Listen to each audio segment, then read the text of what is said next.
मैंने उससे अपने कमरे की ओर जाने का इशारा किया तो वह अंदर चली गई और कपड़े बदलने लगी। मैं वहीं पर खड़ा खड़ा यह सब कुछ देखने लगा। उसकी पीठ मेरी ओर थी और फिर उसने एक एक करके अपने सारे कपड़े उतार दिए। उसका वह रूप देखकर मैं अपने आप को रोक ना सका। फिर मैं धीरे धीरे से उसके पास चला गया, पर जैसे ही मैंने उसका चेहरा देखा मेरे होश उड़ गए।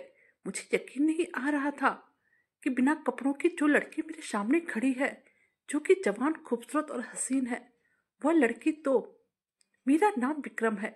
मैं अपने माँ पिताजी के साथ गांव में रहा करता था और वहीं पर नौकरी की तलाश कर रहा था, लेकिन मुझे गांव में कोई भी नौकरी सही ढंग से नहीं मिला। फिर मैं नौकरी की तलाश में शहर चला आया और काफी दिनों के प्रयास के बाद मुझे एक बहुत ही अच्छी कंपनी में नौकरी मिल गई। अब मैं खुशी खुशी यहीं शहर में रहने लगा। यहाँ पर मैंने एक अच्छा सा घर भी किराए पर ले लिया था। मैंने अपने माँ पिताजी को अपने पास रहने के लिए बहुत ही बुलाया, लेकिन उन्होंने कहा कि उन्हें गांव में ही मन लगता है। हाँ, कभी कभी 10 दिन के लिए वो लोग गांव आ जाया करेंगे। अब नौकरी करते हुए मुझे करीब 1 साल हो गया और अब मेरी माँ मुझे कहने लगी, बेटा अब तो 25 साल का हो गया है और शहर में तेरा ध्यान रखने वाला कोई भी नहीं है, और अब मैं अच्छी लड़की देखकर तेरी शादी करवा दूंगी। जब मैं मकान लेकर रहने लगा था तो मेरे पड़ोस में एक बेहद गरीब परिवार था। श्याम, उसकी पत्नी राधा, जिसकी 2 जवान बेटियां थी। बड़ी बेटी का नाम रिया और छोटी बेटी का नाम पिंकी था। पिंकी कॉलेज में पढ़ती थी, जबकि रिया अपनी पढ़ाई पूरी करके घर पर ही रहती थी। पिंकी जब भी कॉलेज से घर आती तो अपना पढ़ाई खत्म करके अक्सर मेरे घर आ जाया करती थी। वह मुझसे ढेर सारी बातें करती रहती और मेरे कामों में मदद कर दिया करती थी। एक दिन श्याम जी ने कहा, मैं अपनी बड़ी बेटी रिया का रिश्ता तुम्हारे साथ करना चाहता हूँ। रिया देखने में काफी खूबसूरत थी और वह मुझे बहुत ही अच्छी भी लगती थी। फिर जब मैंने यह बात अपनी माँ को बताई, माँ मुझे कहने लगी, विक्रम, वह लोग बहुत ही गरीब हैं और वह हमें दहेज नहीं दे पाएंगे। इसी वजह से उन्होंने मेरी शादी अपनी पसंद की लड़की से करवा दिया। सुहाग रात को जब मैंने अपनी दुल्हन का घूंघट उठाया तो मेरी हसरत अपने चरम पर थी। मेरे अंदर एक तूफान मचा हुआ था। यह पहली लड़की थी जो मेरी जिंदगी में आई थी और पूरी रात भर मैंने उससे प्यार किया। लेकिन न जाने क्यों जैसे जैसे दिन बीतता गया मुझे अपनी पत्नी के चेहरे पर एक उदासी नजर आने लगी थी। पहले तो मुझे लगा था वो अपने मैके वालों से इतने दूर है, इसी वजह से उदास रहती होगी। पर जब मैं भी उसके करीब जाता वो बिस्तर पे एकदम लाश के जैसे पड़ी रहती थी और मेरा साथ बिल्कुल भी नहीं देती थी। उसे देखकर ऐसा लगता था जैसे उसे ये सब अच्छा नहीं लग रहा हो। पहले मुझे लगा शायद शर्म की वजह से यह इस तरह से कर रही है। वह दिन भर अपने मोबाइल लेकर बैठी रहती और जब भी मैं उससे प्यार करने जाता तो कहती, मैं बीमार हूँ, परेशान हूँ, इसे तुम मुझसे दूर रहा करो। वह मुझे अपने आप से दूर या ढकेल देती थी। एक दिन मैंने उससे पूछा कि आखिर क्या दिक्कत है, पर उसने कुछ भी नहीं कहा। अक्सर पिंकी मेरी पत्नी के पास आ जाया करती थी, जिससे कि उसका दिल बहल जाता था। मुझे इस बात का अफसोस था कि मैंने श्याम जी की बेटी के साथ शादी नहीं किया। इस बात से पिंकी काफी उदास हो गई थी और हमेशा मुझसे कहने लगी थी, पैसों का जिंदगी में बहुत ही बड़ा महत्व है। अगर आप काबिल हैं, सुंदर हैं, लेकिन आपके पास पैसा नहीं है तो आपकी कोई कद्र नहीं है।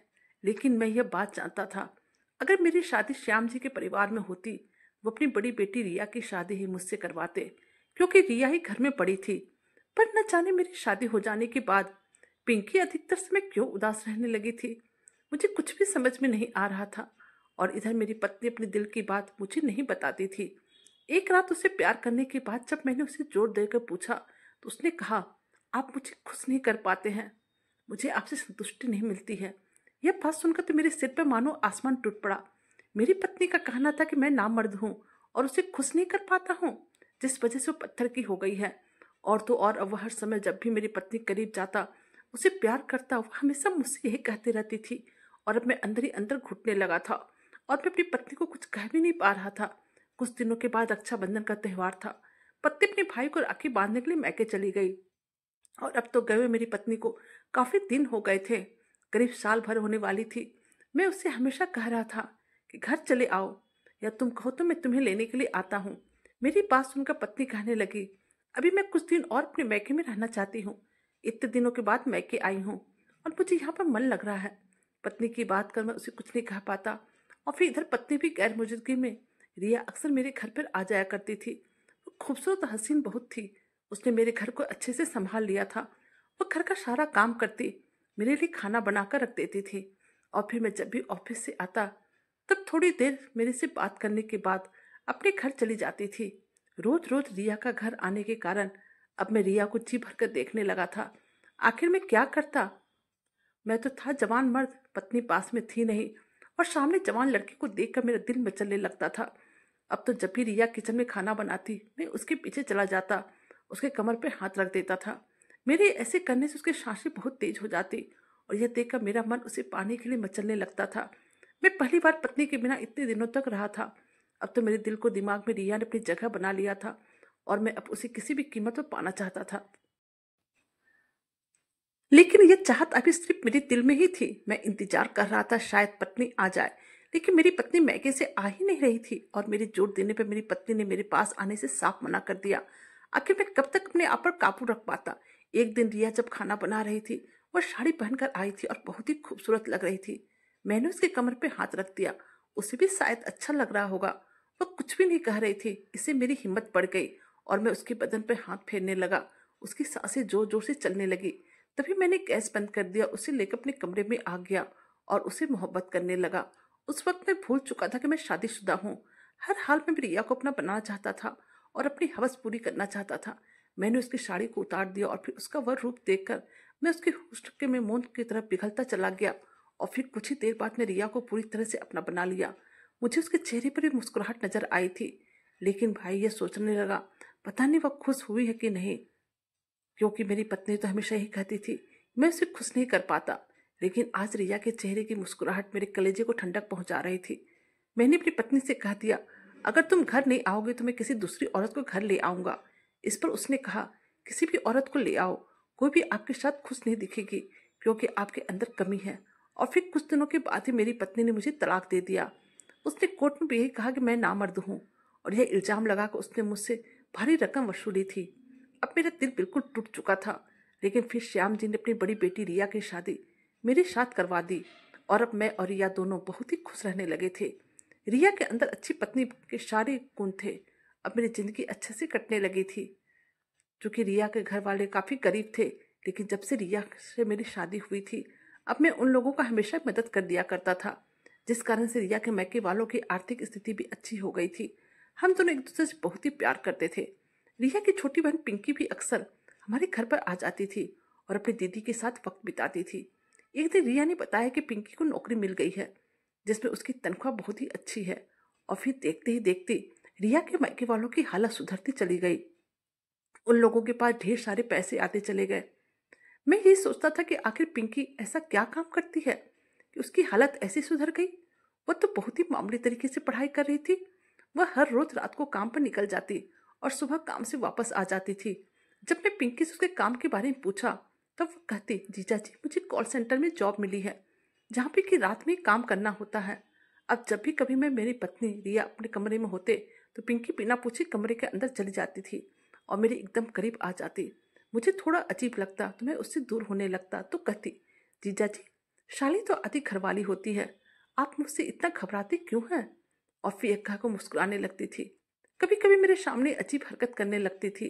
उसे देखकर मुझे ऐसा लगता था जैसे कि मुझे लेकर उसके मन में कुछ चल रहा है, लेकिन साफ साफ मुझे उसके इरादे समझ में नहीं आ रहे थे। और तो और अब जब भी पिंकी मेरे घर पर आती उसकी हरकत को देखते हुए मुझे अंदर ही अंदर घबराहट महसूस होती थी, क्योंकि रिया को अगर अपनी बहन की इस हरकत के बारे में पता चलेगा उसे काफी दुख पहुंचेगा और मैं नहीं चाहता था कि रिया को किसी भी तरह का कोई दुख हो। लेकिन इधर कुछ दिनों से मैं नोटिस कर रहा था कि अब रिया भी मुझसे खुश नहीं रहने लगी थी। मैं उसे कुछ पूछता तो वह कुछ नहीं कहती। मुझे लगा उसके मैके वाले अब मुझसे अमीर हो गए हैं। शायद इसी वजह से उसे अफसोस होता होगा कि थोड़े दिन और रुक जाती तो उसे और भी मुझसे अच्छा लड़का मिल जाता। मैं रिया को हर तरह से खुश रखने की कोशिश करता था। जब भी वक्त मिलता था मैं उसे घुमाने ले जाता था। एक दिन वह बोली, मम्मी पापा और बहन इस घर को छोड़कर जा रहे हैं और उन्होंने ये घर बेच दिया है। मैंने पूछा, कहाँ जा रहे हैं? उसने कहा, दूसरी कॉलोनी में एक बड़ा बंगलो खरीद लिया है जो कि शहर के बीचों बीच पॉश एरिया में है। वो लोग वहीं पर शिफ्ट हो रहे हैं। अब पिंकी ने ऑफिस आने जाने के लिए कार भी खरीद ली है। ये सब बात सुनकर मेरा दिमाग ये सोचने पर मजबूर हो गया कि आखिर पिंकी कौन सा काम करती है जो कि इतनी जल्दी उसने बंगला गाड़ी सभी कुछ खरीद लिया और अभी तो उसे काम करते हुए साल भर ही हुए हैं। मुझे मुझे तो कुछ भी समझ में नहीं आ रहा था। आखिर उसने इतने सब कुछ कैसे खरीद लिया? कॉल सेंटर में आखिर उसकी कितनी सैलरी होती होगी कि वह इतना अमीर बन गई? मैं अपनी पत्नी को उदासी समझता था। मैं जितना भी कमाता था उसके मायके वालों के सामने कम था। एक दिन होली में रिया ने कहा, मैं होली में मायके जाना चाहती हूँ, लेकिन मैं उसे मायके नहीं भेजना चाहता था, क्योंकि मेरी पहली पत्नी मायके गई तो फिर वापस नहीं आई थी। लेकिन मैं रिया को उदास भी नहीं देख सकता था, और इसलिए मैं उसे कुछ दिनों के लिए मायके छोड़कर चला आया। पर मुझे इस बात का डर सताने लगा कि शायद वह घर कभी वापस आए ना, तो न जाने क्या होगा। कहीं ऐसा तो नहीं कि मैं सच में नामर्द हूँ? क्या मेरे अंदर कोई कमी है जिस कारण से मैं अपनी पत्नी को खुश नहीं कर पाता? फिर मैंने सोचा क्यों न किसी ऐसे इंसान से पूछा जाए जो कि मेरी पत्नी ना हो। फिर मैंने अपने दोस्त को फोन करके कहा कि पत्नी मैके गई है, एक रात के लिए एक लड़की को जुगाड़ कर दो। फिर मेरे दोस्त ने कहा, ठीक है, आज रात तेरे घर पर मैं एक लड़की को भेज दूंगा, तो उसे 5,000 दे देना, बहुत ही अच्छा माल है। दोस्त की बात सुनकर मैं बहुत ही खुश हो गया। मैं दिन भर खुशी के मारे फूले नहीं समा रहा था, और अब मुझे सब्र नहीं हो रहा था, क्योंकि काफी दिनों के बाद कोई मेरी जिंदगी में नई औरत आने वाली थी। साथ ही मुझे ये पता लग जाएगा कि मेरे अंदर क्या कमी है। और अब मैं रात होने का इंतजार करता रहा। फिर जैसे ही रात हुई वह लड़की आ गई। वह एक बुर्का पहनकर आई थी। उसने उस बुर्के को अपने चेहरे छुपा लिया था। मुझे लगा शायद घर वालों को पता नहीं चले, इसी वजह से लड़कियां ऐसे अपने आप को छुपा लेती है। मैंने उसे अपने कमरे की ओर जाने का इशारा किया। वो अंदर चली गई और कपड़े बदलने लगी। मैं वहीं पर खड़ा खड़ा सब कुछ देखने लगा। उसकी पीठ मेरी ओर थी, और फिर उसने एक एक करके अपने सारे कपड़े उतार दिए। उसका वह रूप देखकर मैं अपने आप को रोक ना सका। फिर मैं धीरे धीरे से उसके पास चला गया, पर जैसे मैंने उसका चेहरा देखा मेरा होश उड़ गया। मुझे यकीन नहीं आ रहा था कि बिना कपड़ों की जो लड़की मेरे सामने खड़ी है, जो कि जवान खूबसूरत हसीन है, वह लड़की तो। घबराहट में मैं जल्दी से कमरे से निकलकर ड्राइंग रूम में सोफे पर आकर बैठ गया। मेरा दिल जोर जोर से धड़कने लगा, तो मुझे समझ में नहीं आ रहा था कि मैं क्या करूं। फिर उसी वक्त लड़की मेरे पास आई और मेरे पास आकर मुझे कहने लगी, तुम्हारी पत्नी रिया भी यही काम करती है, और इसी कारण से वो अपने मैके में जाकर बैठी है। उसकी ये बात सुनकर मुझे बहुत ही गुस्सा आया। मैंने उसे गुस्से से कहा कि मेरी पत्नी ऐसा गंदा गिरा हुआ काम कभी भी नहीं कर सकती है। लेकिन वह लड़की बार बार यही बात दोहरा रही थी, और अब मुझे भी अपनी पत्नी पर गुस्सा आने लगा, और शक भी होने लगा कि शायद ये लड़की सही कह रही है। तभी तो मैं उसे यहाँ पर आने को कह रहा हूँ, पर वह अभी अपने मैके से आना ही नहीं चाह रही है। फिर वो लड़की मुझे कहने लगी कि जब आपकी पत्नी आपको धोखा दे रही है, तब आप क्यों रुके हुए हो जीजा जी? वह लड़की कोई और नहीं बल्कि मेरी साली पिंकी थी। फिर मैं मन ही मन सोचने लगा कि कहीं पिंकी तो ये काम नहीं करती है, क्योंकि जब मैं अपने दोस्त को लड़की के लिए फोन किया था, तब मेरे दोस्त ने कहा था कि बहुत ही मस्त माल भेज रहा हूँ, लेकिन पिंकी ने तो कहा था कि वह कॉल सेंटर पे काम करती है। फिर आज यहाँ पर कैसे आ गई? पिंकी मेरी मन की बात को समझ गई। उसने मुझे कहा, जीजा जी, जब आपने अपने दोस्त की लड़की के लिए फोन किया था, तब आपके दोस्त ने मेरे कॉल सेंटर पर फोन किया था, और वह एक लड़की जो कि मेरी दोस्त है उसे यहाँ पर भेजना चाह रहा था। लेकिन जब मैंने यहाँ का एड्रेस देखा तो मैं खुद उसकी जगह पर यहाँ चली आई। जीजा जी, मैं आपसे बहुत ही प्यार करती हूँ, मुझे अपना बना लो, क्योंकि दीदी आपको धोखा दे रही है। शादी के बाद से वह गलत काम करती है। मैंने उसे बहुत समझाया, पर वह मेरी बात नहीं मानती है। इसी वजह से पापा मम्मी के पास इतने पैसे आए हैं। मैं अपनी पत्नी पर इतना ज़्यादा नाराज हो गया कि गुस्से से मैं पिंकी के साथ वह सब किया जिसके लिए मैंने उसे एक रात के लिए बुलाया था। पूरी रात पिंकी की चीखें गूंजती रही, और शायद मुझे इतना सुख कभी नहीं मिला। पिंकी ने अपना वह कमाल दिखाया कि मुझे जीते जी जन्नत नसीब हो गया। फिर पिंकी मुझे कहने लगी, जीजा जी, आपकी पत्नी आपके लायक नहीं है, वह पीठ पीछे आपको धोखा दे रही है। मुझे बहुत गुस्सा आया, क्योंकि कल ही जब मैं रिया से बात किया तब रिया ने मुझे कहा था मेरी जॉब लग गई है, और मैं अभी 1 महीने मैके में ही रहूंगी, और यहीं से काम, कॉल सेंटर की जॉब है, और रात में काम करना पड़ेगा। घर आऊंगी तो मेरे काम के कारण आपकी नींद खराब हो जाएगी, इसलिए मैं भी यहीं से काम करना चाहती हूँ। अगर मुझे ये काम पसंद आया तो मैं 3 का शिफ्ट ले लूंगी, लेकिन अभी उसके लिए मुझे 1 महीने तक रात में काम करना पड़ेगा। लेकिन अब मैंने सोच लिया था कि आखिर कौन सच बोल रहा है, रिया या फिर पिंकी। अब मैंने निर्णय ले लिया कि मैं सच्चाई का पता लगा कर ही रहूंगा, और मैं अपने आंखों से देख कर रहूंगा कि आखिर रिया इतनी गिरा हुआ काम कैसे कर सकती है। अगली रात में चोरी छुपे अपनी पत्नी के मैके चला गया। दीवार कूदकर मैं अंदर घुसा और कमरे की खिड़की से अंदर झांकने लगा। मैंने देखा मेरी पत्नी कमरे के अंदर थी, लैपटॉप में बैठे बैठे कुछ कर रही थी। सही से जांच करने के लिए जब मैं खिड़की से कूदकर अंदर आया तो चुपके से मैं उसके पीछे आकर खड़ा हो गया। मैंने देखा वो किसी के साथ कॉल पर थी। उसकी बातें सुनकर और लैपटॉप में काम देखकर लग रहा था वह किसी इंश्योरेंस कंपनी में काम करती है। अचानक मैंने रिया के कंधे पर हाथ रखा। बिल्कुल चौंक उठी, घबराई मुझे देखने लगी। मैंने कहा, मुझे तुम्हारी बहुत ही याद आ रही थी, इसलिए तुम्हें सरप्राइज देने चला आया। तुम अपने काम कर लो, उसके बाद हम बातें करेंगे। तब तक मैं थोड़ा यहीं पर सो जाता हूँ। उसने मुझे थैंक यू कहा और फिर अपने काम में लग गई। मैं पूरी रात वहीं पर लेटे लेटे पत्नी की बात सुन रहा था। मेरी पत्नी काम करती रही। जब उसका काम खत्म हुआ तो मेरे पास आ गई और मुझसे पूछने लगी, आप यहाँ पर ऐसे कैसे आ गए बिना बताए? मैंने कहा, मुझे लगा कि तुम मुझे छोड़ दोगी क्योंकि तुम आजकल बहुत उदास रहने लगी थी। मेरी पहली पत्नी ने मुझे इसलिए छोड़ा था क्योंकि उसका कहना था कि मैं उसके साथ कुछ नहीं कर पाता हूँ। फिर मेरी पत्नी ने कहा, मैं तो आपके साथ बहुत ही खुश हूँ। मैंने किस्मत से आप जैसा पति पाया है, पर मेरी परेशानी की वजह कुछ और है। उसके बाद उसने जो कुछ भी बताया मेरे पैरों तले जमीन निकल गई। उसने कहा कि वह पिंकी की वजह से परेशान थी क्योंकि वह कॉल गर्ल का काम करती है। मैंने अपने दोस्त से जब बात की तो पता चला कि पिंकी वह कॉल गर्ल है। अब मैंने अपनी पत्नी को सारी सच्चाई बता दी और अपनी सारी परेशानियां उसे बता दी और बता दिया कि पिंकी और मेरे बीच में क्या हुआ था और क्यों हुआ था। मैंने पिंकी को वहीं पे बुला लिया।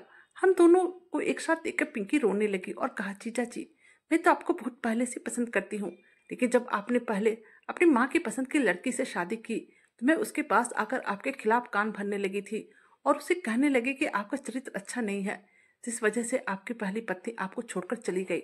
मुझे लगा शायद आप मुझसे शादी कर लोगी, पर आपने रिया से शादी कर ली। मैं आपको और दीदी के रिश्ते में दरार डालना चाहती थी।